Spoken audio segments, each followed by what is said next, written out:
Hi అండి. మీలో మెంతి చపాతీలు అనేటివి ఎంతమంది ఇష్టపడతారో నాతో కింద కామెంట్ సెక్షన్లో షేర్ చేసుకోండి. నేను ఇవాళ అయితే నైట్ డిన్నర్లోకి మెంతి చపాతీ అనేది ప్రిపేర్ చేశానమాట. మెంతి చపాతీ కోసం అయితే ఇక్కడ మెంతాకు అనేది 2-3 టైమ్స్ వాష్ చేసేసి ఒక 3 పచ్చిమిర్చి అయితే వేసుకొని కచ్చాపచ్చాగా గ్రైండ్ చేసుకున్నానండి. అలా చేసుకోవడం వల్ల మనకి ఈవెన్గా బాగా కాలుతుంది అనమాట. ఇక్కడైతే గోధుమ పిండిలో కొంచెం జీలకర్ర సాల్ట్ అని వేసేసి కచ్చాపచ్చాగా గ్రైండ్ చేసుకున్నటువంటి మెంతి పేస్ట్ అనేది వేసేసానండి. ఇంకా తర్వాత అదే జార్లో కొంచెం వాటర్ అయితే వేసేసుకొని ఆ వాటర్తోనే చపాతీ పిండి అనేది కలిపేసి పక్కన ఉంచుకున్నాను అనమాట. మనకి మెంతాకులో చాలా బెనిఫిట్స్ ఉంటాయి కదా, దీంట్లో ఐరన్ కానీ కాల్షియం కానీ ఎక్కువగా ఉంటుందండి.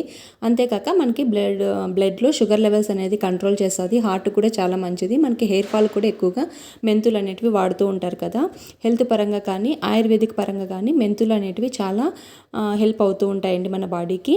ఇక్కడ అయితే నేను మెంతి చపాతీ అనేది ప్రిపేర్ చేస్తున్నాను అనమాట. ఇలా చపాతీలు అయితే ఒత్తేసుకొని ప్యాన్ మీద అయితే వేసుకొని 2 వైపులా కాల్చుకుంటున్నానండి. దీనికైతే కర్రీ ఏమీ అవసరం లేదనమాట, ఉట్టిగానే అలాగే తినేయచ్చు. ఎందుకంటే పచ్చిమిర్చి పేస్ట్ అది వేసాం కదా, కట్లు అయితే సైడ్ డిష్కి అయితే వేసుకొని తినేయచ్చు అనమాట. Thank you for watching. నచ్చితే కనుక లైక్ చేయండి. Please subscribe to my channel.